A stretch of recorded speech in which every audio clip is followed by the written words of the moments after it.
Our speaker this week is Miss Deborah Walters, and her topic is Why and How Bahá'ís Fast. Healthcare professional Deborah Walters specializes in mental and spiritual health and has a passion for bringing real happiness to her patients and to humanity. She graduated from Northwestern Academy of Homeopathy, a 4-year professional training program with more than 900 hours of classroom study, including natural sciences, over 500 hours of clinical experience, a degree as a doctor of naturopathy, a natural naturopath, was completed at Clayton College of Natural Health. Her degree emphasized nutrition, supplements, and herbalism. In addition, she is certified as an advanced Psych K facilitator in Healing Touch and earned a certificate as a Virtues Training Facilitator. And with that, I'll hand it off to Ms. Walters. Thank you so much for having me. I'm going to share my screen now so we can begin the talk. Everything come through okay? Great. Well, we're here today to talk about the Bahá'í Fast, which I'm so pleased to do. I wrote a book on the Supreme Remedy, which has about 450 pages of the fast if you'd like to know more. But today we're going to touch on some really important topics. The Bahá'ís Fast. But why fast, and how do you do that fast? You know, to attain all these beautiful writings that we heard initially, how do we attain that? How do we go about doing that in a practical sense? So really, fasting is about transformation and renewal. The one thing that for 16 years I've worked with clients, and there's 4 things I really find most people need. Social connection, a sense of belonging. There's a type of oneness that we hear from the Baha'i teachings, and that's really important for most people. We're the most social mammals on the planet, and so we really need that social connection. And we know in this last year during the pandemic, I've really seen a lot of people suffer who've been in isolation too long. So that oneness factor, the social connection, is really paramount to our well-being.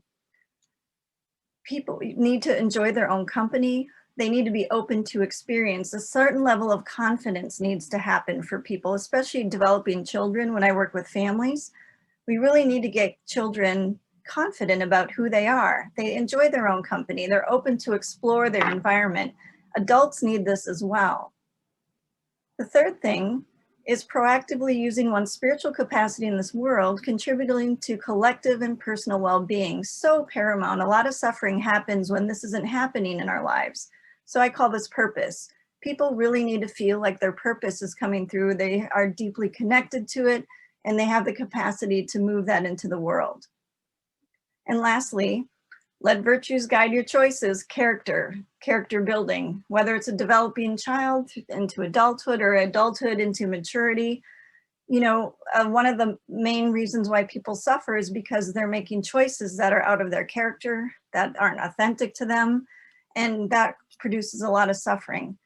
So fasting provides a lot of these 4 purposes, building on these 4 purposes. Try to think of why that would be just for a minute. Because what builds these qualities is a crisis. Why do people usually call me? Healthcare crisis, mental health care crisis, some crisis in the world, in their life. We've made mistakes, we're suffering for whatever reason. So I often call the fast, a mini crisis. In biology, we have a word called hormesis. In biological systems, we have something called homeostasis, that when a stress comes into the system, we have homeostasis that brings it back into balance. So hormesis is about putting small stresses in a system, biological system, to access the homeostatic condition to come back into balance, and that it actually produces a healing result. So we can see that fasting creates this type of crisis, and it makes us suffer a bit outwardly and inwardly, because we're not getting what we want, we're not able to eat, we can't make the choices we want. And what does the ego in our mind not like? Not getting what we want. So it's like a little mini crisis. Our body is asking for food and water, and we'll get into that a little bit. But just on a note, so what about this crisis is it? The fast provides a really important pathway to change for us. Some of the teachings in the Baha'i faith offer these concepts. The life-generating forces into the natural world are here. The spirit brings us into the world that we can become in touch with it. And that's one of the main reasons the fast is here, to provide us for that. It brings balance. Oftentimes people have in their lives deficiency. There's not enough of something in their lives: love, money, career, spirit, or they have congestion on the other end. I've eaten too much. I have had too much of this in my life. My schedule is too busy. So the fast brings us a time to balance. To cleanse the body of its waste is essential, but only in the temperate seasons. So the fast comes in the temperate seasons for most people in the world. It's a call to action, to deeper devotion to oneself, to our spirit, to our life, to our purpose, to our fellow mankind. We become aware of our choices and their consequences. It's a time for deep reflection. But also, don't miss this. A lot of people who I talk to miss the nourishment and connection that happened during the fast, which is probably some of the most welcoming time, is to reconnect to oneself, reconnect to the spirit, to one's deeper purpose. And herein lies the pathway to change, this mini crisis the fast offers us. So a lot of people are nervous about fasting. So I talk a lot about physical stuff and fasting, so you can be more comfortable fasting and you can feel the spiritual feelings, because who wants to fast when you're suffering so much and you don't know how to fast, or you don't know why you're fasting? And once you know all these factors, the fast can be pretty enjoyable. So an article I just pulled up this week, just published 2020, has all these implications on fasting. Here's a nice little diagram that's been made. It improves glucose regulation. It increases resistance to stress. It suppresses inflammatory reactions. It activates cellular pathways leading to removal of damaged cells and molecules. It's wonderful for anti-aging effects. And average life expectancy can significantly be increased by fasting. Plenty of animal model studies show this. It enhances cognitive functions like spatial memory, working memory, reverse neurotoxic effects of neuroinflammation, wonderful effects of cognitively. Psychological health, regulation of sleep patterns are shown. It protects against malignancies. In mouse models especially, we've seen decrease in spontaneous tumors in aged animals. Fasting can delay or even reverse development and progress of neurological defects. Some interesting studies have shown effects in Parkinson's, Alzheimer's, and stroke patients. It alleviates symptoms of asthma, MS, and arthritis in some studies. It protects individuals from microorganisms. Now, a lot of this fasting literature, as you can see, doesn't include the dryness of Ramadan or the Baha'i fast, where we don't drink. But we can see similar effects. So I just wanted to note that the dryness usually isn't considered in the literature on fasting. However, we do see the similar effects to it. A lot of questions I get: I'm nervous to fast. I'm so nervous to fast. What do I do? There's a lot of hesitancy and misnomers to fasting. Like, I'm going to be overwhelmed with hunger. I lose muscle mass. I hear this a lot. I'm going to be deprived of my nutrients. I'm going to have hyperglycemia. My brain will starve. I can't think. Well, intermittent fasting has wonderfully been all the rage in the last couple of years. So it's really a new topic that everyone's asking about. And it's being studied quite a bit. And so let me tell you what's happening during fasting so I can relieve a lot of these questions in your mind. So during the pandemic, a lot of us bought freezers. I don't know if you knew that, but a lot of you couldn't find a freezer anywhere, at least here in the Midwest in Minneapolis. And everyone was buying freezers and stocking food piles, right? Well, this is what the body does on a regular basis. It transfers glucose, what we eat, and it makes this an immediate energy and sugars, and our body can metabolize that and utilize it for energy. Well, when we have excess of this, it's stored, just like when you buy a freezer, it's stored food. It's similar in the body. We store it into fat reserves. And when we get too much of it, we often need a bigger freezer, right? And so we have all this food or energy waiting for us. So as early as 6 hours after fasting, insulin levels will start falling, and then our body starts going to the liver or the freezer if we have abundant glucose. For decades, we need that larger freezer, and then we go into those fat stores. So when glucose is unavailable and we're not eating, we go into the freezer to get this out. You could think of it that way. After 2 to 3 days of fasting, we go into ketosis. And that's where when low insulin levels stimulate lipolysis, and that means the breakdown of fats, basically for energy in the body tissues. But it doesn't happen in the brain. Ketone bodies can cross the blood-brain barrier and are produce fatty acids for use by the brain. And 75% of energy used by the brain is provided by ketones after 4 days of fasting.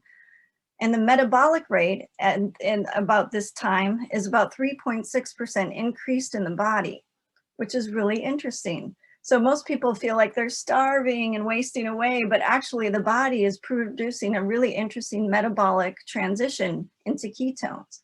And so we know the rage today of the ketone diet. People are trying to create this ketosis for health. 5 days and beyond fasting, the human growth hormone in the body maintains muscle mass through fatty acids and ketones and maintains basal metabolism, and increased adrenaline prevents decrease in metabolic rates. The brain is mostly shifted to burning into fat in the form of ketone bodies at this point. And prolonged fasting really has shown that our micronutrients like potassium, magnesium, calcium, phosphorus levels are stable due to large stores in the bones. So it's quite a time that we are able to fast and be well in the fast. So hopefully that will give you some reassurance that you are okay fasting, unless a doctor would tell you otherwise. Well, what is the history of fasting and its uses? Fasting is really one of the most oldest ancient tools for healing. I don't know if you own a pet, but what is the first thing you notice when your pet's not feeling well? It stops eating, right? Generally takes in a little water and it gets real quiet. That's what most animals are doing. You can see the pattern in animals, and sometimes the wild animals, they go graze and they will eat certain plants in the nature when they get sick. So healing has been, one of the main tools of healing has been fasting. Material goals have been used in history for success, for healing of a loved one. Many reasons people would have material goals for a fast. We see political purposes people have fasted in the history. One of the stories I love to tell is about Gandhi, when he fasted for until death, he said, for the caste system. And he succeeded in changing India's policies because of his fast. In traditions and native traditions and tribal traditions, we see spiritual quests. Fasting for many days at a time were used to obtain spiritual visions. They were a rite of passage. The fasting was a rite of passage and very much a part of society. And in every religion, there's a history in every religion, some fasting tradition. And so today's age, Baha'u'llah, the prophet founder of the Baha'i Faith, is the most recent prophet that has come to planet Earth to bring the oneness model to humanity, that all people are one, all religions are one, it's part of one evolving religion, and that God loves humanity, and we are all one people under one God. And that, so he prescribed very specific healing and prescriptions for today in his teachings. So we have specific ways of fasting as Baha'is. Baha'u'llah called prayer and fasting are like two wings of a bird for spiritual development. Both are needed, like the sun and the moon. It allows us to draw near to divine forces. It prepares us for the new year, because the fast, you'll see in the next slide, is at the end of the year. It strengthens discipline and moderation.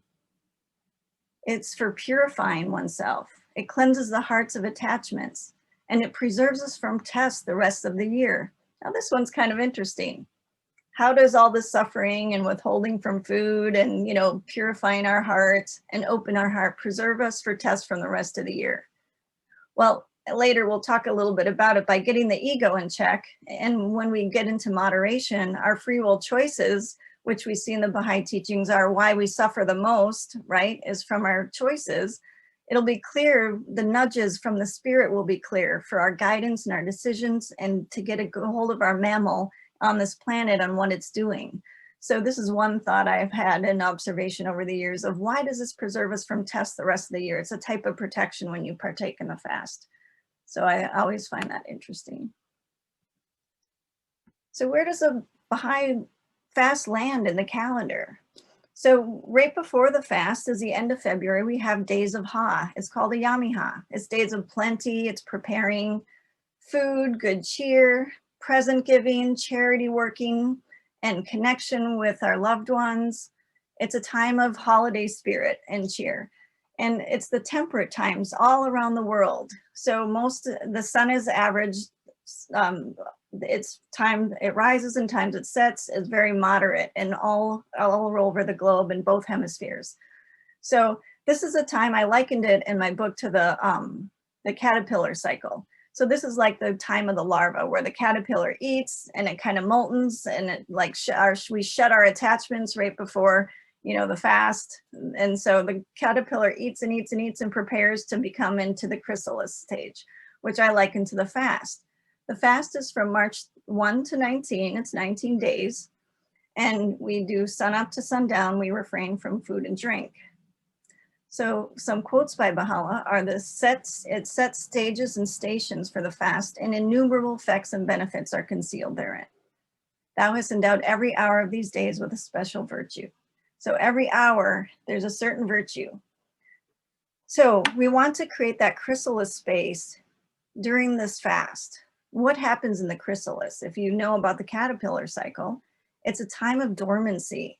It looks like nothing is happening on the outside. And sometimes if you have done the Baha'i fast, it feels like nothing's happening. The way during the day, you kind of feel that, you feel kind of weaker and you feel kind of flat. Maybe some days are better than others. You take a walk, you feel a little springier, but oftentimes it feels like nothing is happening. But when you look at a chrysalis, everything is happening. And there is a time of dormancy where nothing's happening. And then these mysterious forces are being released. These cells within the caterpillar are activated, and it becomes a soupy mess. They're called reformative cells, and they remain hidden until the death of the caterpillar. This has the power to rebuild itself and transform itself into a very complex insect. So that's what's really happening during the fast, where all these stages and stations and a virtue is in every hour, is spiritually available to us as all this nourishment and transformative energies. And so we want to really protect ourselves, our mind and body, from the outer forces, because the chrysalis is a very vulnerable stage for the caterpillar. It's very vulnerable in there. So we want to do the same thing when we're fasting, is really protect ourselves from the outer world, become more cocooning, take time for real rest and privacy, and connect really deep within, and try to find those transforming energies that are available to us. They come not from out here, they come from in here, because Baha'u'llah says the entire universe is enfolded within thee. So that means if I'm talking to you and I want to connect to you, I don't go out there to do that. I go within myself to find you. Because we're all one, we're all connected, you're in here. All of you are in here. Everything in this entire world is in here. The entire universe is within here, in the heart. And that when the heart has attraction to divine love, it becomes a receptacle of love and divine energies. And that's when the chrysalis can get set, this type of metaphor of the caterpillar. So that's what you want to prepare for the fast, Niyamiha. And as you get into the fast, you want to create that chrysalis protection and let the heart become that receptacle of divine energies to set that chrysalis. And then after we fast, we have the Nowruz, which is the new year in the Baha'i calendar. And that is on March 20th. And that's when the butterfly exits the chrysalis. And have you ever seen a butterfly struggle to get out of the cocoon? It's a really beautiful sight. And some children, when they see the butterfly struggling to get out of the chrysalis, try to help it, but you don't want to do that because the struggle is necessary. The blood needs to flow through the wing of the butterfly in order to have strength for it to fly. So that struggle is really necessary. And a lot of people find emerging back into the world and eating how you can eat suddenly it's great. I can eat whatever I want, whenever I want, right? And that's oftentimes of this newly detoxified, transformed system that you've had and taken care and time and carefully prepared over the fast. You come in and you can have what I called in the book that NASA calls a crash reentry when you come back into the planetary system. So you want to go into that, you know, with your new wings, you know, into normal routines. You want to be really careful about that when you first start flying. Okay. So how does the Baha'i fast work? It's a 19-day fast where you refrain from food and drink from sunrise to sunset. It's from ages 15 to 70.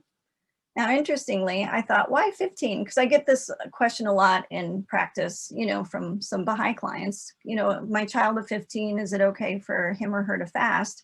And very much so. First of all, our prophet Baha'u'llah has said so. And secondly, science really backs it up. Even in a Harvard blog, you can easily find that most studies that show abstract reasoning, memory, and the formal capacity for planning are fully developed by age 15 or 16. The hormones, prefrontal cortex to the midbrain, this emotional circuitry is a little bit different and needs developing and goes on to develop till age 25. But really, the neural system is really developed at age 15 and 16, and most young adults can really perform, you know, cognitively just like an adult at that age. So rest assured. And young people at that age need their sleep, so there's ways to get around that. There's exemptions for the Baha'i fast, like weakness, illnesses, injury, and if you check with your healthcare practitioner, if it's okay for you to fast as well, so there'll be exemptions with that. Travelers have certain exemptions. Persons who are pregnant, nursing, and menstruating can be exempt from the fast. People doing heavy labor should not be fasting, and so there's exemptions for eating small foods to sustain yourself and breaking the fast. And Baha'u'llah asks people to do that in private, away from people who are fasting. So just to be polite and courteous to those fasting. We had some lovely quotes this morning already, but we'll just look at a couple more. What are we truly doing in the fast? So we're supposed to observe that which will draw them near unto him. We want to protect one's eye from beholding whatever is forbidden and to withhold oneself from food, drink, and whatever is not of him. The most great healing for disease of self and passion. Fasting signifies abstinence from lust. Just as a person abstains from physical appetites, he is to abstain from self-appetites and self-desires. So my question when I first started fasting is, how do these different teachings apply to the different parts of me? Because there are different parts of me. I have a body, I have a mind, and I have a soul. So what is doing what, and what constitutes lust? So how do they apply?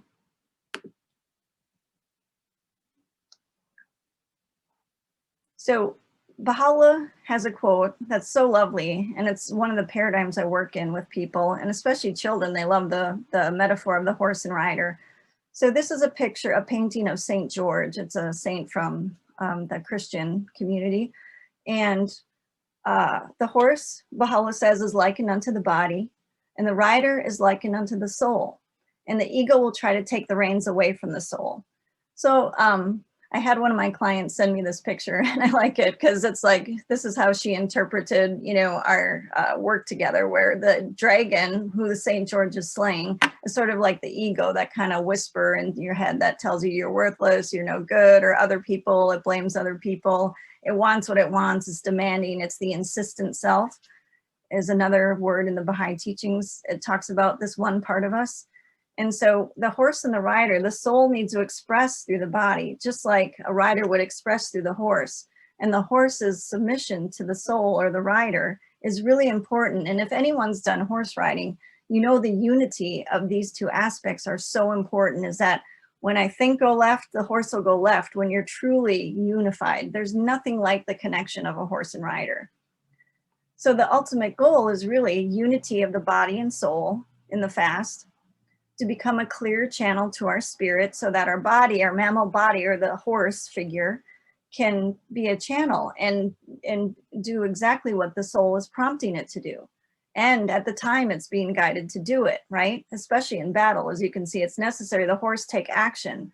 So the horse has his or her own instincts and knows how to move its body, and the rider is also guiding the horse in battle. So both are like a team working together at the same time, but the horse wants to give feedback to the rider, and the rider will take it into account, but ultimately give the call on the guidance.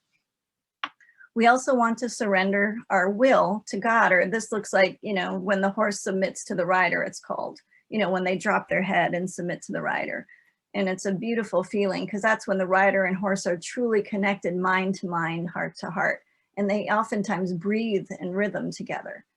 So this is really the goal of the fast, is to become inner unified, you know, and become one in riding, so that the soul can express through the horse into this world, or through our body. Excuse me.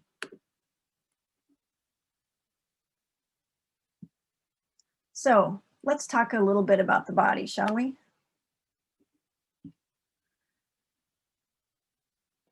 The body is really about, the fast oftentimes is about mastership of the tongue. And what is the mastership of the tongue? It's not only like words we use, but also the foods we eat, the cravings.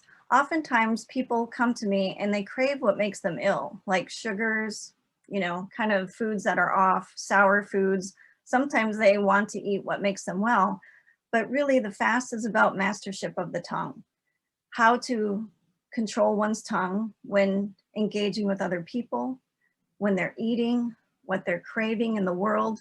And the tongue is really symbolic of the greater, how our actions are in the world. So we want to, when we have a horse, horses are very expensive, and we feed them really good foods. We have them great medical care. We make sure they move their bodies. We take really good care of them. We make sure they eat the right foods, because their digestive systems can be really sensitive. So it's the same thing with us, with our mammal bodies, is we really need to take good care of us. And our world has been very busy and very stressful, especially in the last year. But we've had a lot of time at home. A lot of us have had time alone with ourselves. And we've had time to think about these things, is, you know, what ways am I eating? What foods am I putting in the body? And so becoming a master of one's tongue is ultimately like a mastership over oneself. It's really symbolic.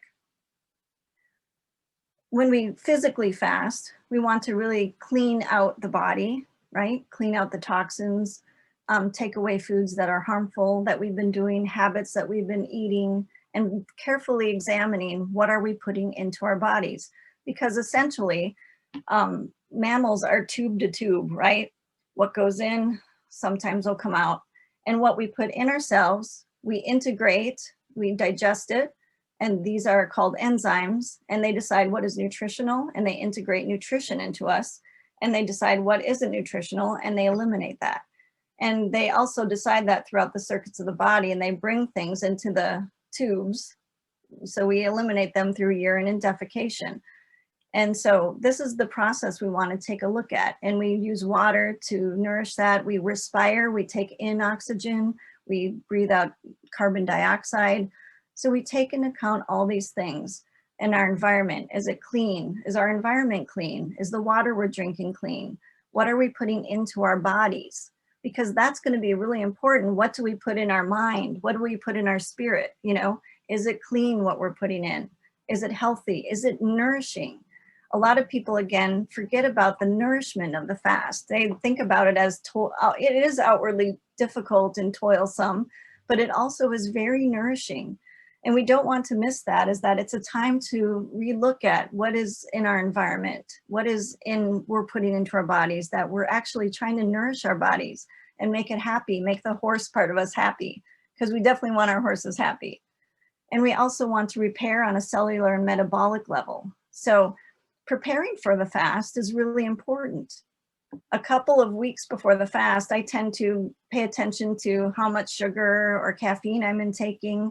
You know, what am I ingesting in my body? Because I know how I'm going into the fast, how toxic I go into the fast, that's how much I'm going to more suffer during the fast when it starts. Because most people who have fasted, the first couple days are pretty hard. I have a lot of reports of caffeine withdrawals, headaches, and many withdrawal headaches where people just are not feeling well. Sometimes even the first week, some people have vomited because they drink 10 to 15 cups of coffee, and then it's such a hard transition into the fast, and you definitely don't want that. Nor should it take away the celebration of a Yamiha when you're trying to celebrate with your loved ones and have festivities. But we want to just keep in mind a couple weeks ahead of the fast of, okay, how are things going? How do I want to enter into the fast with the body, right? So I love Ayurvedic principles. Kachari I have here is one of the recipes. I tell people, eat some kachari for lunch, every day. And kachari has one of the main ingredients of kachari is mung bean. And mung beans are really a perfect blend of amino acids and vegetable proteins, and it cleans out your tubes, so to speak. And the thing about kachari is also the utilization of spices to either warm the system, like cinnamon, cumins, curcumin, these kind of warming spices. Or if you're inflamed, you have redness in your skin, you can use cooling herbs like mint, dillweed, fennel. Yeah, that's good. Turmeric is really good, and both of those, warming or cooling. You can use turmeric, anti-inflammation.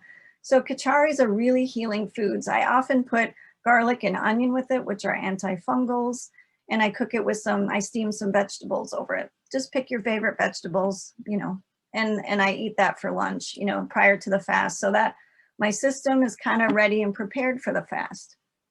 I also prepare and hydrate during that week before the fast, during Yamiha, keeping in mind that I'm going to be dry during the day. So I start drinking more waters and teas, especially green teas. They have some enzymes in it. And I cut out my stimulants. So I try to go into the fast, assess my level of busyness, of fast foods, of, comfort foods right before the fast. So I try to ease into the fast in a gentle way, because I want to be gentle with my horse, or the mammal body that I'm associating with, my soul associates with. So you want to be super gentle and nourishing to it. The other thing you want to assess is kind of how well trained is your horse.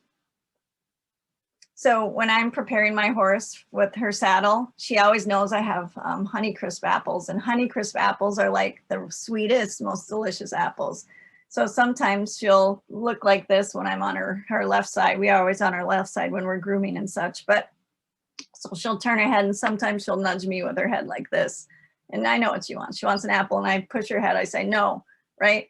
Because she shouldn't do that. She's a large animal. Dressage horses are very large, and you can be in danger quite readily, quickly, if the horse gets too out of hand. So you have to keep really clear boundaries with your horse, right? So how quick is your horse or your mammal body are you eating without thinking? Do you just suddenly say, oh my gosh, I just ate all the bag of chips? Like you're just sitting there eating, talking, or watching something and not paying attention. Are you not connected to your body when you're eating? How is your impulse control? When do you reach for foods? What kind of foods do you reach for? And who does your horse listen to? Is your horse even listening to anyone? Can you say no to your horse and your horse won't do it? I see some people laughing, so maybe people are relating to this. So the horse has urges. I mean, all of us have urges, don't you? I love the salty chips. I mean, coffee, I love coffee. So I have my urges. My body has its urges, has its favorite things it goes for, but can I do it in moderation? Can I tell it, no, not today, or, maybe tomorrow, or no, it's, 30 minutes before bed, I shouldn't be eating this late. We eat from sources of entertainment. And this is another thing that I often talk to people about, just like 101, what part of you is talking? Who is the I in question here? So eating is a really great example, a worldly example that most people can understand this concept. So I'm hungry. Who's the I? It could be a lot of parts of us, right? So it could be your body, your stomach saying I'm empty. That's the I. Or maybe it's your brain that's low on, energy. It's saying I. Oftentimes we say I'm hungry when we're really thirsty, we're dehydrated. I'm hungry could be any part of the body, right? Or I'm hungry may be in the mind. I'm bored, right? It's really saying I'm bored, your mind. It needs some entertainment or something. It needs some nourishment. But the mind is saying I'm hungry, so we go eat the chips and the popcorns, and we entertain ourselves with our food. Especially the last year in the pandemic, I've heard this a lot. I'm just eating to entertain myself. So this is oftentimes the mind is asking for something. It's prompting your horse for something, and your horse goes, "Oh, I'm hungry." So it goes and eats for entertainment. What about emotion? Emotion sometimes asks for food. I'm hungry. It means I'm hungry. I'm empty. I'm wanting nourishment. I want connection. It's wanting something. It's desiring something. I'm hungry for this. So hunger becomes kind of metaphorical, right? Also, and I'm hungry. What about the spirit? I long to connect to divine energies and love. I'm hungry for this. I'm so hungry. How many people do I talk to every year that say, I'm starved for spiritual meaning? This is the soul begging to be connected to you, right? So just in this one phrase, I'm hungry, which is a very earthly mammalian thing, actually has many systems and metaphors that you can say, who's talking inside? What part of me is asking for something? I'm being prompted for something. I want to figure it out. And so if you just let your horse get her way and go eat, it's oftentimes a type of suppression where we're not getting our needs met and we're getting it through foods. So these are all things you can think of during the fast and preparing for the fast is how well trained is your body to listen to you. The Buddhists oftentimes will deprive themselves of something their body craves, like a chocolate, and they'll put a small chocolate on the table and they will tell their body no. Every time they look at the chocolate, they want it, they say no. And it's a type of building one's willpower and getting the body to train to listen implicitly to the wise part of ourselves. So this insistent part of us is oftentimes just our mammalian body desiring and having cravings. So you want to start thinking of these things, prior to the fast, during the fast. And then we want to create this cocoon, right? This is a chrysalis phase. So how does this look for the body?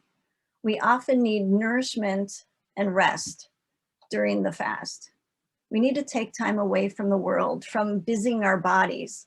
Now, a lot of us are still in the pandemic and at home, and we need to get out and move the body. But usually in the normal working world prior to the pandemic, we were probably running everywhere. And we need to kind of try to calm that down. Not everybody can do that, but as much as you can, try to build that cocoon of protection around your body, to take time to rest. If you can, take naps, during the day, later in the afternoon prior to the fast, especially during that 3 to 4 o'clock hour where it's a liver hour where most people feel pretty drowsy around that hour. So take time to rest during that time and quiet the body, take it for a walk. I have a lot of questions on movement. What can I exercise? Can I work out? So I usually rode horses once a week during the fast because you have to train yourself and the horse. It's just one of those things, several times a week you have to train, or you or the horse kind of slide backward. And I would just have a little bit of water refreshment after that and go on with my fast, no problem. And if you're going to do some people can do a heavy workout and they're fine with it, and some people can't. So every body is different. You have to know your body, what you can handle. But I do recommend you move your body because you're hydrating your body, you're hopefully nourishing your body well, and you want to move your body to increase circulation, move things through the body, move the toxins out, and especially for constipation issues, because it's normal to have constipation during fasting because the digestion system slows down. We're not inundating the digestion with it. So it's normal to have some level of constipation. People get really worried about that. And I say, no problem, don't worry, just focus on hydrating. Also drink really warm teas and hot waters. You can put lemon water in it or apple cider vinegar in the warm water, just a little bit to taste. If you're really concerned about that, that will help your bowels move a bit. But this kind of things come to a slow stop. So you want to have a nice walk outside, expose your body to nature. especially in the spring. I don't know about where you live, but the sun is out here more often. It's a happier time. You want to get your vitamin D in the morning or late afternoon. So move your body. Don't just listlessly lay there. It's not good for you. Take your naps, do your resting time, but make sure you are moving. You know, if you want to do a vigorous workout, you know, after you break the fast, no problem, do it. And again, everybody's different, so work with your healthcare practitioner.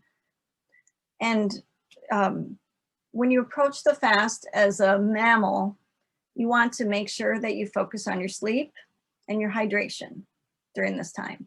So focusing on the water and your sleep. Most people maintain their routines of staying up too late, and then they have to get up before sunrise, and this just does not work.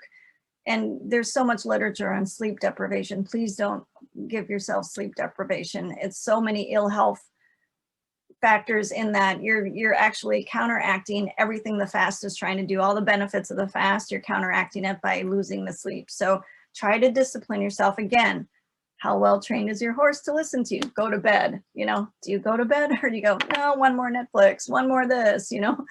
No, one more email. You know, what are you doing at night before bed? Are you coming into quiet contemplation? Are you taking account? Are you connecting to your heart? Are you quieting things down for the evening? Excuse me.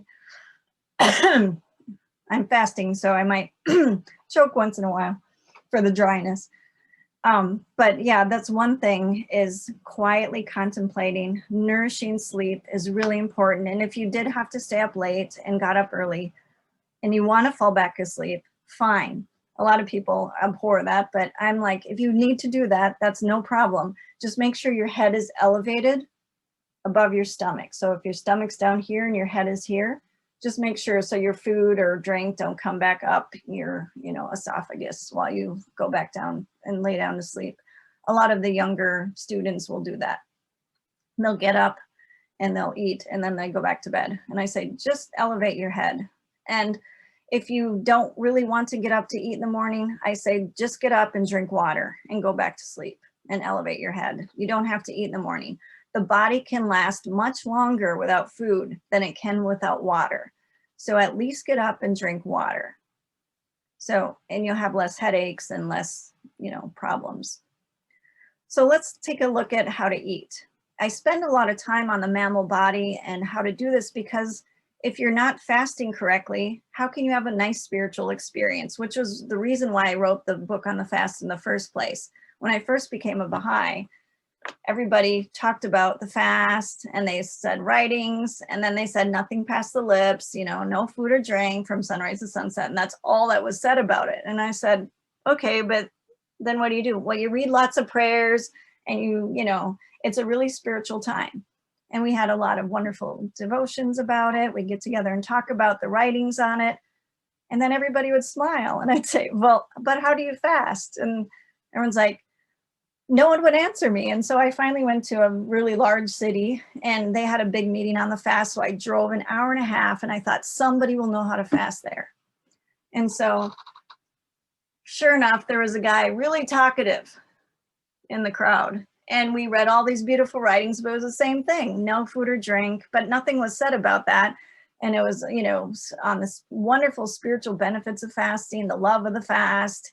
And then everyone got quiet and smiled. And I was like, oh my gosh. So I beelined across the room to this one guy. He was really talkative. I'm like, he's going to tell me.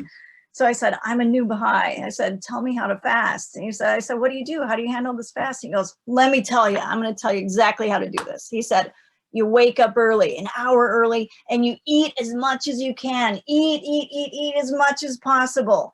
And then he said, you suffer all day, and then that sun sets, and then you eat as much as you can all night until you go to bed. So you know what I did is I made 3 breakfasts, and I ate as much as I could. I felt really ill. I got my coffee in, my lunch and my breakfast all in one sitting. And he's right, I suffered all day. And then I ate a lot after the sunset and I suffered all night.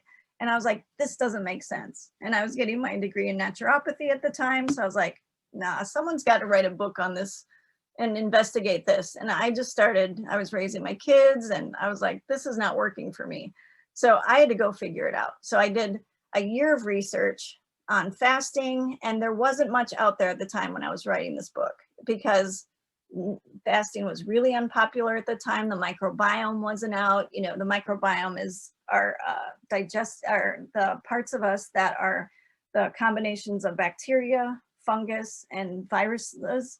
The combination of that makes us a person, and it's really helpful for your digestion. Now it's all the rave. Fasting, intermittent fasting is now all the rave. This was well before that time. So I had to really pull out literature, studies, and how to do this.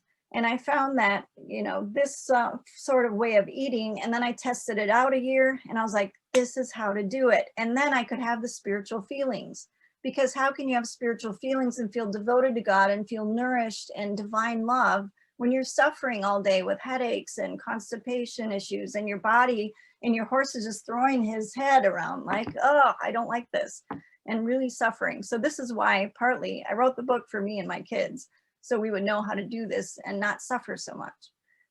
So here's how to eat that I found. Before the fast, you know, you want to drink warm waters, you know, before sunrise. This is before fasting during the day, right? You want to drink warm water. If you want to drink tea, that's fine. If you want to, again, add lemon water or apple cider vinegar to your warm water, fine. But try to drink warm waters, because you want to keep the belly hot. Our Ayurvedic principle is keeping the belly hot. So hot teas, warm water at least, no cold, no ice cold waters. That kills your digestive enzymes if you go ice. So, and then after you have your waters, you want to wait a little bit as you're preparing your breakfast. So as soon as I wake up, I drink a full glass of warm water. It's a really wonderful way to wake up too. That cold water is really stunning in the morning. And then what you want to eat is a protein plus a healthy fat for breakfast. The fats make you feel satiated. It's longer lasting. And the proteins are the things that your stomach digests for a very long time. It takes the longest time for proteins to digest. So I recommend vegetable proteins in the morning. You know, you can do eggs if you want, with like some olive oil over it. I just usually have some collagen protein powder in a shake and drink that for the fast. Or I have some oatmeal or grains, some kashi grains. Kashi muesli is really great in the morning. Heat it up, and then I put some protein powder over it, and it's already has plenty of protein in it. And I eat till satiation. And this is the other thing about the fast. Do you listen when you're full? Like, how do you know when you're full? So, and one of the things is you come equipped with your serving size. Do you know how that is? Is one handful. So like I have a handful of fruit sometimes in the morning, because fruit can help defecation. A handful of fruit after that warm water, and just have one fruit. Don't mix a bunch of foods. You know, it's the mixing of foods that is really kind of counterintuitive to the microbiome and our digestion tract. So one handful, whatever your handful is. If you have a big palm, then awesome, right? You get a bigger handful, but your handful is one snack size, and a meal is your 2 handfuls. So if you went like this, you know, think of, you know, the ancient days when we would get food, you would hold your hands out like this, right? So whatever you can hold in here when your hands are cupped, that's your serving size for a meal in general. So think of the plates we get in restaurants. They're platter size, aren't they? I mean, nowadays the plates will come, and I haven't been in the restaurant for a year, but you know, when I used to go to a restaurant, I'd be like, holy smokes. I would just like, can you get a to-go box? And I would just take half of the food and put it in a to-go box and eat the half. Because you can literally fit your fist here in your xiphoid process where your ribs meet right here. And that's your stomach. That's essentially the size of your stomach. Because if you make a fist, it's about right. You could approximate that. So that when you're feeling that plate, that really big platter, it's amazing how big your stomach can stretch. And we miss and ignore the sensors going off where your mammal body's like, I'm full, I'm full, I'm full, I'm full. And the mind can just override it, right? So that's part of that sensitivity in the fast, is developing that, where I'm going to respect my body or my horse. When he or she is full, she's full. So I listen. and I wait to get the sensor. I try to listen for the sensor in the morning and in the evening when I'm breaking the fast. And oftentimes you'll be much disappointed because that sensor will go off well before your eyes or your mind wants it to go off. So just kind of keep those measurements in mind, that your eyes are bigger than the plate in your stomach. There's that saying, you know. So in the morning, you want to do protein plus healthy fats for breakfast, and that should sustain you just fine during the day. Again, a small protein shake is all that's really needed. But I put a bunch of recipes because I know people love to depend on their food, and so there you go. All right, so breaking the fast. You fasted all day. How do you break the fast? Again, start slow, gently ease your body into it, right? So you want to start with the warm water again and drink until you feel kind of satiated. The warm water will keep your belly hot. It'll keep your body at a good temperature, and it'll keep your metabolism in a really good place. And then in the book, I talk about street sweeper salads. So a lot of people are concerned about constipation, so I put these in. What are street sweepers? Have you ever seen a street sweeper go by? They have those brushes that rotate really fast, right? And they really clean and scrub off the street, and the street looks so nice afterwards, right? I love when it goes outside and all the leaves from the street are all cleaned up. It looks so pretty. So this is what it really is. Street sweeper salads go through all of your tubes and they sweep it out. And this is basically, think of any hard vegetable that's shredded up. So like I'll do shredded cabbage salads, shredded beets, shredded carrots, shredded turnips, shredded parsnips, shredded, you know, anything that's hard and you can shred. I make those shredded salads. I also put like walnuts in it that are healthy for your brain. They have omega-3 fats, you know, so I'll slice some nuts. You know, I have a Thai salad that I do. I have an apple, you know, coleslaw that I do with some spices in it. And you put spices in it, and then you make a vinegar and oil dressing with it. And that goes down really well. Again, the oils will lubricate your tubes, the vinegars and the those shredded vegetables will go in. Now I'm going to ask you a question. How many chews do you take when you eat your food? How many times do you chew? Is it 1, 2, 3, swallow, like typical? I can watch people in a restaurant like, gulp, gulp. It almost sounds like music. It's like a, you know, a rhythm, a method. 1, 2, 3, swallow. You know, it's like cheerleaders or something. I'm like, wow, it's a really common method. But watch as you're eating. Did you know the number of times you should chew is 20 to 22 times? It seems like an eternity when you're chewing 1, 2, you're counting like, oh my gosh, beyond 5, it just seems like impossible. 20 times? Why is this? Because when you're eating carbohydrates, especially, the digestive enzymes that digest carbohydrates are actually in your mouth. So when you're eating carbohydrates like rice and things like of this nature, you want to chew those really well and kind of get them all around in your mouth to mix up the enzymes in your mouth with those. So it's not only just about masticating your food and, you know, chopping it up really well so you can digest, but it's also about, you know, the solutions in your mouth, the biochemical solutions in your mouth to mix with your foods. So chewing 20 to 22 times, it'll seem impossible, but just try it out and see, you know. So listen for satiation, listening and being mindful of how often you chew, especially the street sweeper salads. You want to chew those up really well.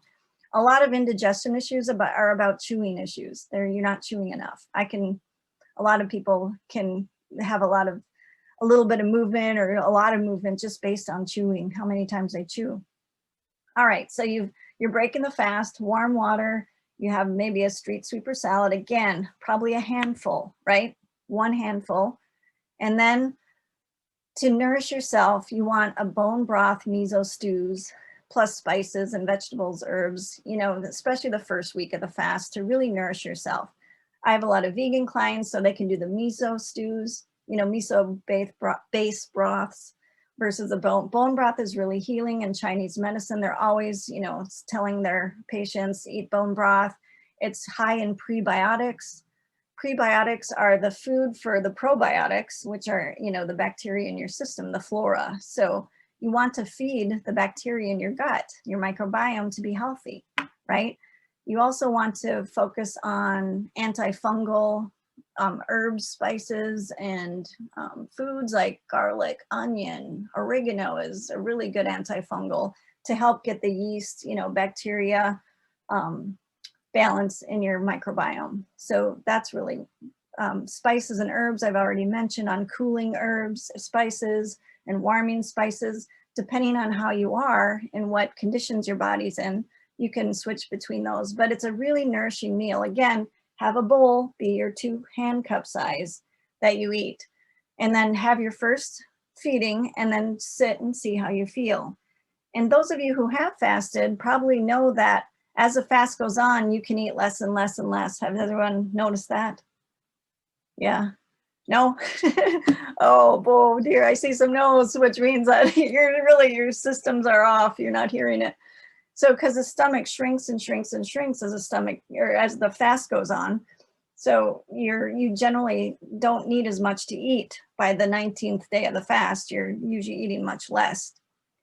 So sit for a while, let things digest at least an hour. If you haven't had any animal meat, generally after an hour, animal meats take about an hour and a half to digest. Then you can start focusing on hydration. Again, warm waters, teas throughout the night. If you need a snack, just do the handful, right? Handful of fruit, handful of vegetable sticks, and some hummus or something. Something very light and, nourishing. If you like crunchy chips, have some crunchy vegetables. And that gives you that same kind of feel. But really focus on the hydration. Okay. And then so this should take care of your constipation and stuff, but I also get questions about what can I do about headaches without breaking the fast to take Tylenol or, some Advil or something to take care of it. You can put some lavender drops on the sides of your temples. You can put peppermint oil in oil base or lotion and put on the back of your neck and around the backs of your ears. That really helps. If you're having a lot of indigestion, you can even take that peppermint oil and rub all over your abdomen.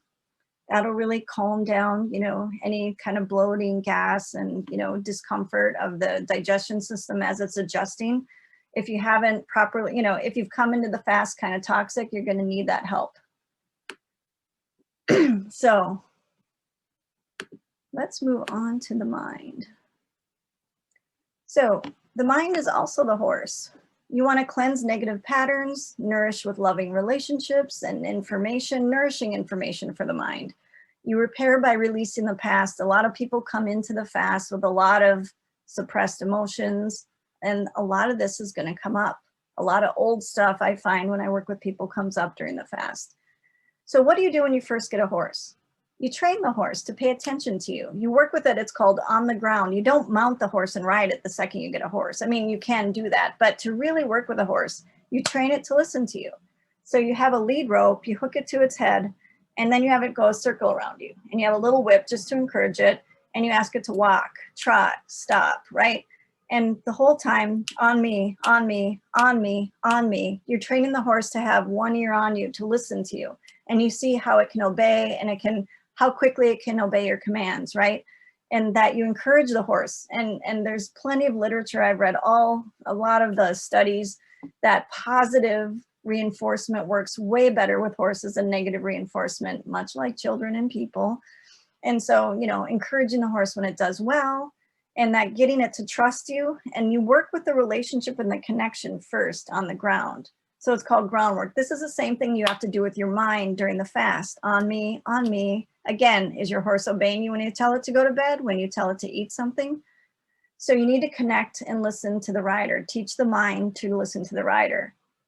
And you have to ask a horse to use his or her free will to submit to the rider. You can't force a horse to do something. Who's going to win? A 2-ton horse or a small human? You know who's going to win that stubborn match, right? You can be forceful with a horse, but it doesn't go over very well. So you want to ask the horse to do things, and you want her or him with her free will to choose to do it. And this is the work that you do with the horse. And this is what you should be doing with your mind and your body. Your mind essentially has 3 channels to watch. It has the ego channel, which is usually the accident channel. Everything's bad. It's disastrous. Nothing will ever get better. I'm the worst person in the world. They're the worst person in the world. Or you have the soul channel, which is nourishing and guiding and protecting, and it has an empowered version of what's happening and guidance for you. And it has the horse's own desires, the impulses from the horse that come out. So your mind has 3 channels. What is it going to pay attention to? Shoghi Effendi said the mind is the connection between the soul and the body. It's the connector. So you have to focus your mind on what you want to focus it to, right? And that's what you're training during the fast. Focus away from the food, focus away from your impulses to eat, or your I'm hungry, I'm thirsty, I'm this, I'm miserable. Your horse is like, oh, I'm sad, right? And then you're like, come on, giddy up, girl, you got this, And so you have to train the mind to watch the channel of the soul, to connect to the rider, listen to her or his promptings, right? So you help the horse manage his or her emotions around the fast, so it can clearly hear the rider's instructions. When I'm riding my horse, I watch her ears. And if one ear starts pointing back, fine, she's listening to me. If both ears go back, she's irritated and stuff's about to get bad. I have to check that in. If her ears are up and out, she's alert and she could startle. So you have to manage your body's emotions as they're coming up. Recognize them, let them move through like a wave. So horses just need to know what to do. You have to tell and teach the horse what to do, like your body. So you study and analyze the spiritual teachings. This is the nourishment for the mind, like, oh, that's what to do in that situation. How does it look like to apply this writing in this situation? And then once the horse knows what to do, it wants to do the good thing. It wants to do the right. So your body really wants to do the right thing. And then take a break from inundation where possible, because we're so inundated by emails, social media. Really take a nice break from all that stuff. There's so much fake news out there. The percentages of truths in social media, even on the news, are like flabbergasting. The truth, there's so little truth coming out. So really protect your mind from these things. Take a break. Enriching experiences, laughter, success experiences. The fact that you fasted one day is a win for your mind. Like, I can do it. That's that confidence building. Avoid the ego traps, like absolute thinking. It's never, you're always, it's, this always, every time, never.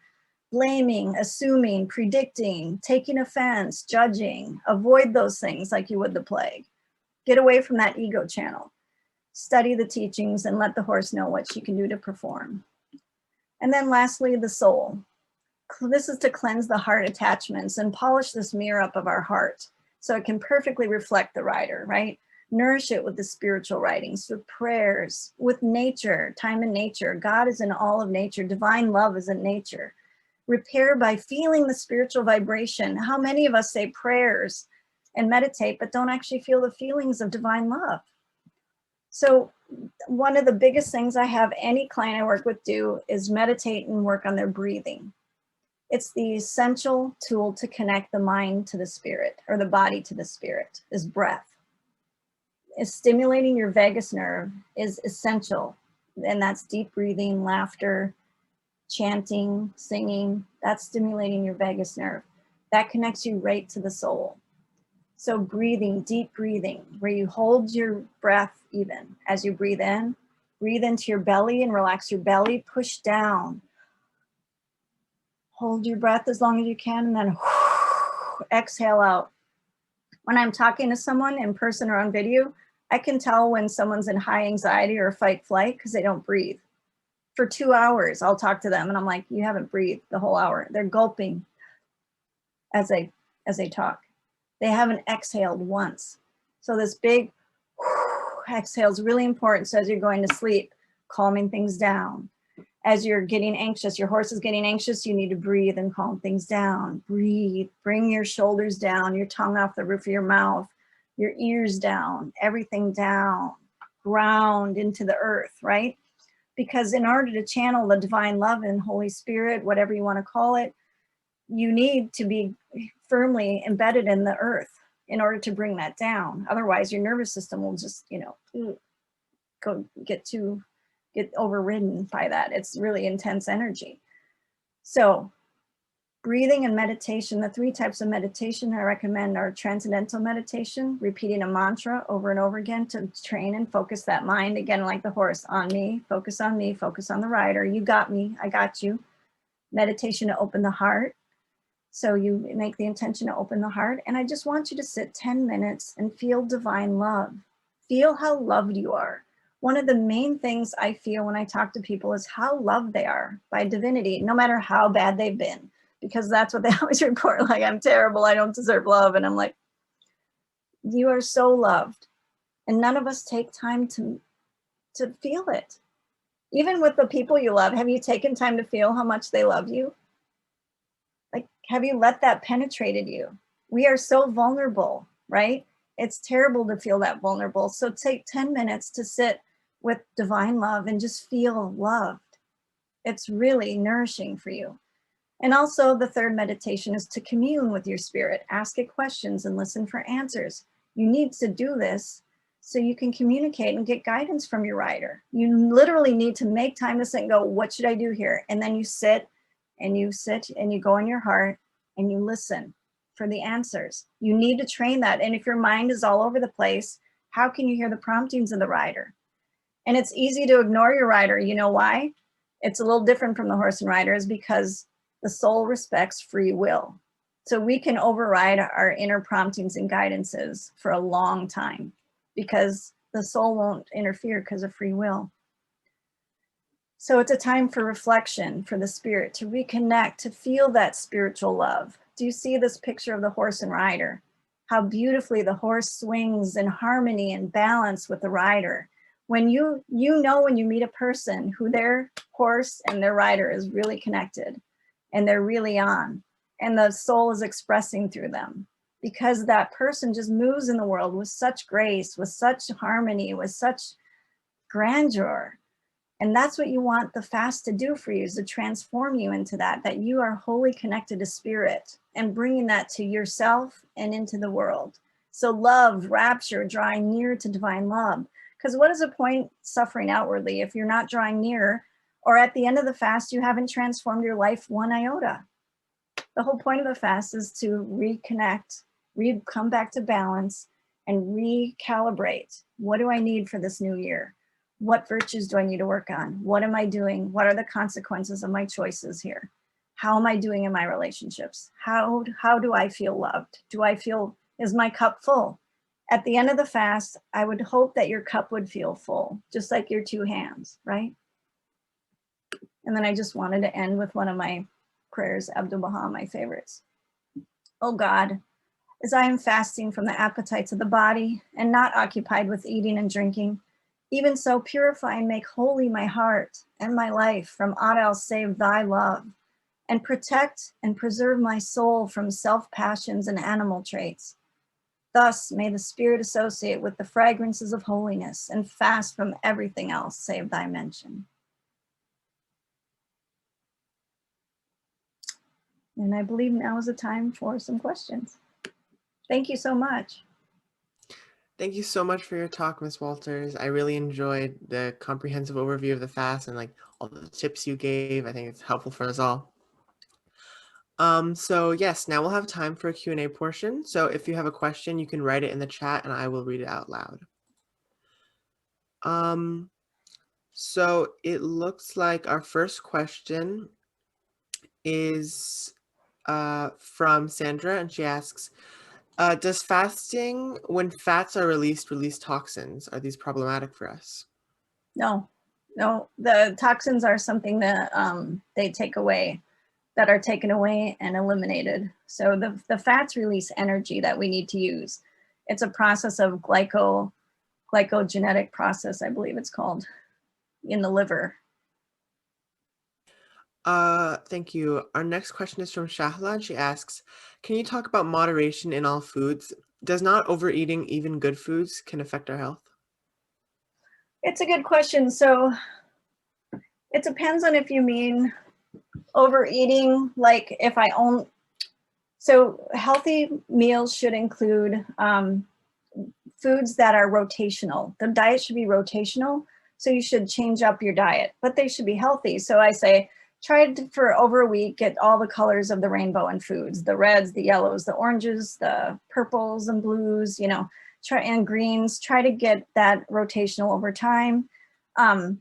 If you eat but if she's talking about if you eat too much in one sitting, then yes, it's harmful to just overeat. It's always harmful to overeat. But if you're always eating healthy, that's not bad for you, as long as you're rotating your diet a bit. I hope that answers the question. Thank you. Our next question is from Sherilyn, and she asks, Deborah, your book, The Supreme Remedy, has been my go-to every year in preparation for the fast. It is amazing. Thank you. Any recommendations for persons with chronic fatigue syndrome in particular, and for those who cannot fast for reasons of chronic illness? Thank you so much. Oh, lovely question. I wanted to put a slide in there, so I'm so glad someone asked. I have a whole chapter in the book on people who can't fast because they can't partake of the physical fast where they can refrain from foods. So you can still partake in the spirit of the fast. You can have the devotion, have the fervor, recondition your inner well-being, reconnect to divine love. And that's the most important part of the fast. I only focus so much on the biochemistry and the physical part of the fast so you can feel that divine energy, so you can feel that divine love. For chronic fatigue, I mean, I don't know the health history, so I always say focus on hydration and warm waters and getting the diet right. That when you do eat, that you eat foods that are more healing to that condition. Thank you. Our next question is from Sandra, and she asks, can people with diabetes fast safely? What tips do you have? And how do you know if your microbiome isn't working properly? Wow. So I don't, again, anyone with diabetes should check with their doctor. I can't imagine they would get permission to fast, but everyone should check with their healthcare practitioner about fasting if it's safe for their own condition, number one. And number two, what was the second part of the question? How do you know if your microbiome isn't working Oh, the properly? microbiome. So if your microbiome isn't off, most people's are off, what I find, and you get the body will start throwing out different conditions like, well, indigestion conditions right away, yeast infections, UTIs, which are urinary tract infections. So there's symptoms of too much fungus in the system, too much viral load in the system, too much bacteria, or not enough bacteria. So those are some basics, but indigestion, your microbiome's probably off. Skin rashes of all kinds. I could go on and on. Thank you.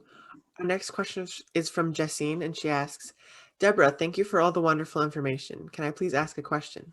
I'm 50 and have just found my way to the Bahá'ís, so I'm doing my first Bahá'í fasting at the moment. My problem seems to be that I do a lot of emotional eating. Because the isolation is really hard for me as a single person, I really struggle. Today I had a mega breakdown. I had something to eat during the daytime, then I felt bad about it, then I ate more to soothe the emotion, and then I felt even more bad and ate for 3 hours nonstop. I can see where it's coming from. I'm just very scared that it would happen again. So my question is, do you have any tricks that she can do when she's in downward struggle like that? Oh, such a lovely question. And I really feel your struggle. And, all of us have those, it may not be emotional eating, but we have impulse of all kinds that we don't have control over. So first of all, don't feel bad about eating during the fast and breaking down and emotionally eating. The pandemic has been really hard. Again, social connection. We are the most socially connected animals. We need that social connection. So the emptiness inside that you're suffering is really valid and real. Your horse is really suffering. So you want to be gentle with your horse. Don't be so mean to her and just criticize her for, really needing to eat and making herself feel better. Be real gentle about that. The one thing we know from the Baha'i teachings about God is divine is love. Divinity is love. It's merciful. It's understanding. And that the fast isn't such a black and white, hard and fast. It does have black and white rules, but God is so understanding. So first of all, the last thing your horse needs is to not only break down and eat, but then to get whipped, from your ego and judge it because it did a bad thing. And so what you want to do is maybe take the next 5 fasts to really get it down and really practice it for the next 5 fasts. I have people who are 50 and just starting to fast who've been Baha'is forever and just terrified to fast. And I get them to start fasting. I say, just see how long you can go the first few days. And then try to amp that up and try to build skill with yourself. And what you want to do is really focus on trying to connect to people and emotionally nurturing the part of you that's really sad. So that's the shortest answer I can give on that one. Thank you. Sean asks, what are the outcomes if you succumb to temptation and eat during the fast? I'm not God, so I can't answer that one. But I mean, the outcomes are you eat during the fast. So as soon as you recognize everybody makes mistakes, there's even Shoghi Effendi said there's accidents. Like my son came home the other day and he took a pita bread and ate it and he went, oh, I forgot it was a fast, you know? And he was like, no problem. Just fast as soon as you remember, you know, just start the fast again. So that's what I would say is don't try to make it a thing. Here's a good example. You know, when you take babies and you hold them and they have like a stick in their hand and they turn because there's a noise and they hit you in the face. And there's a couple different ways you might respond to that. Some parents respond and get really rageful. Oh, you just hit me, right? And some parents start crying or, you know, oh, they hit me. You know, they get surprised. Now, if you have a big reaction to the baby doing that, guess what happens? The baby takes the stick and goes whack again, right? Inevitably, you just made it a thing now. Now it's a point of tension and of learning because the baby's like, wow, that got a big reaction. If you get hit, you take the baby, put it down, or just take the stick quietly. The baby doesn't even know it whacked you. It doesn't become a thing. So this is a thing. If you make mistakes, learn from them and just go, oh, made that mistake. We'll try again. We'll try again better. So you don't want to make it a thing of tension of wills, a test of wills. So hopefully that will help. Thank you. Our next question is from Felix, and he asks, do you think that the pandemic/lockdown is having a big impact on people's experiences of the fast this year?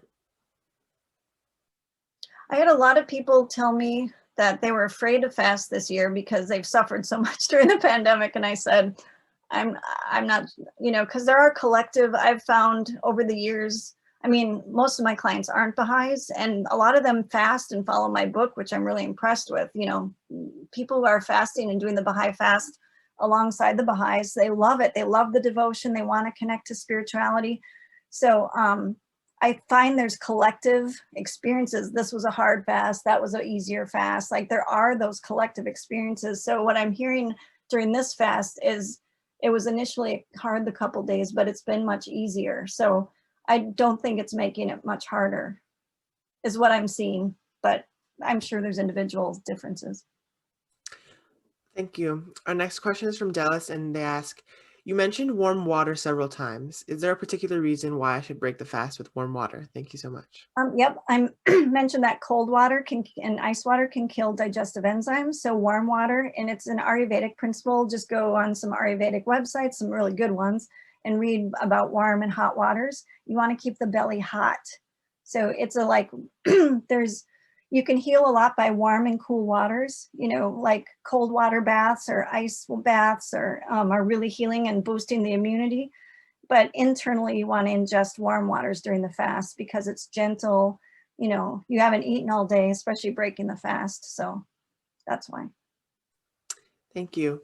Our next question is from Pega, and they ask, could you give examples of healthy fats and carbs during the fast? Yep, omega-3s are healthy fats, avocados, olive oils that are cold pressed, flax oils, and what was it? Healthy fats and what? And carbs. And carbs. Well, multi-grain, you know, carbs like kashi, barley, amaranth, Malay, long grain basmati rice, brown rice. Our next question is, could you say more about the effects of ice and cold water consumption when not fasting? It's the same principle. Our next question is from Sandra, and she says, could you recommend particular meditations from the 3 categories?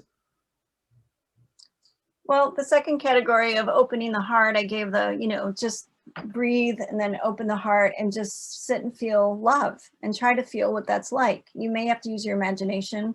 Transcendental meditation, you pick, oh, I love one by Thich Nhat Hanh. He's a Buddhist monk, and he says a phrase, I'm smiling inside. And if you just sit and then you breathe, you take a breath and you say, I'm smiling inside.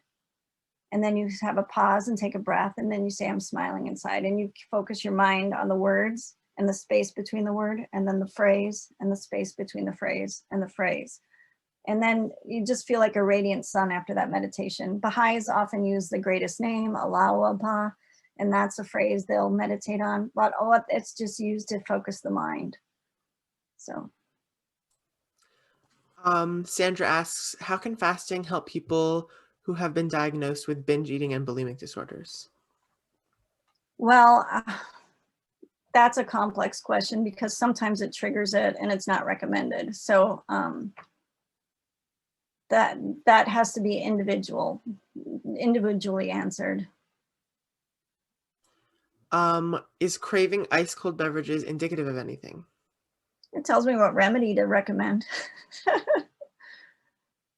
Dallas asks, any reason why sometimes we have a headache at the end of the fast?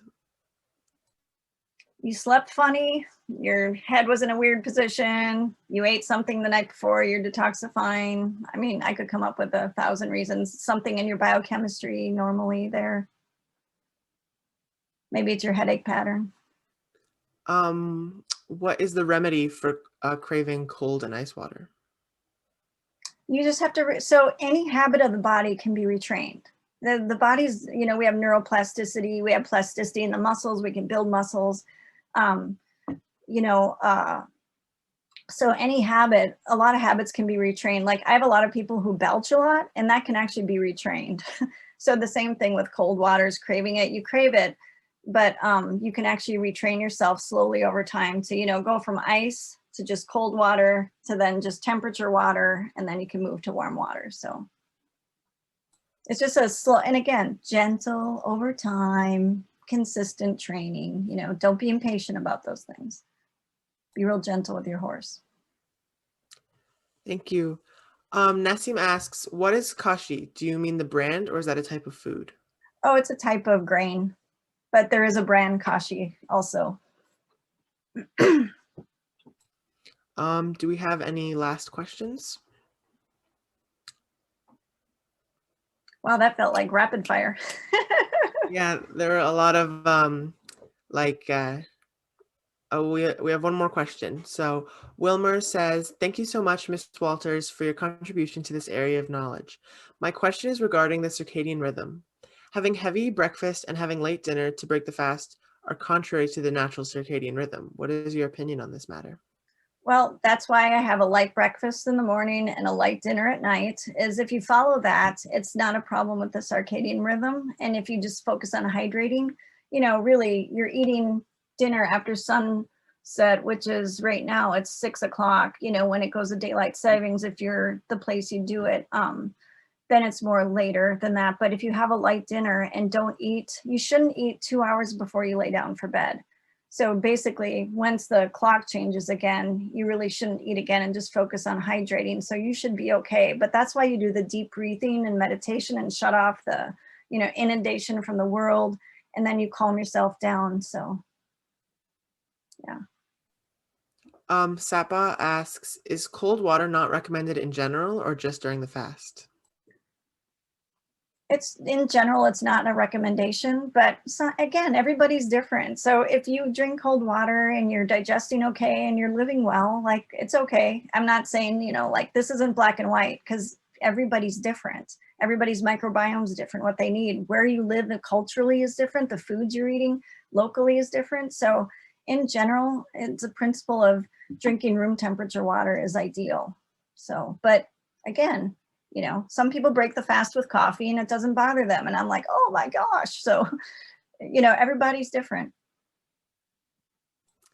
Thank you so much. So I think that's all the time we have for questions. I wanted to thank you again for your talk. It was really comprehensive. And then these questions afterwards, they really deepened all of our understandings. So now I'm just going to introduce our speaker for next week. Our speaker for next week is Ms. Soveda Amani, and her topic is a Baha'i-inspired plan for world peace. And again, these talks occur every Saturday at noon Eastern Standard Time, so please invite your friends and family. And if you're new to the Baha'i Faith, or if you'd like to be added to our mailing list, please fill out the Google form that we'll put in the chat below. And now we're just going to close with a quotation from Baha'u'llah set to music.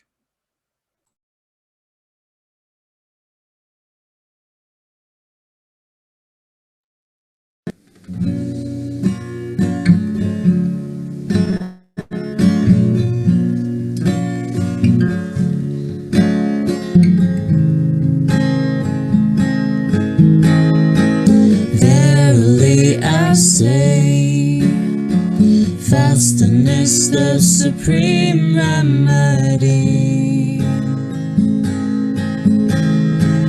Verily I say, fasting is the supreme remedy,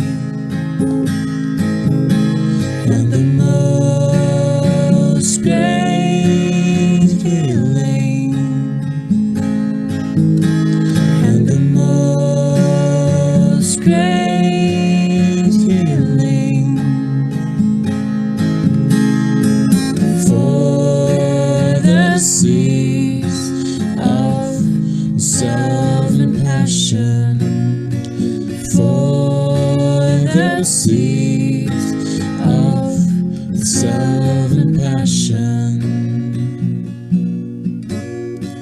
Verily I say, fasting is the supreme remedy. Verily I say, fasting is the supreme remedy, and the most great healing, and the most great healing for the seeds of self and passion, for the seeds of self and passion. Verily I say, fasting is the supreme remedy. Verily I say, fasting is the supreme remedy, and the most great healing, and the most great healing, and the most great healing, and the most great healing, and the most great healing.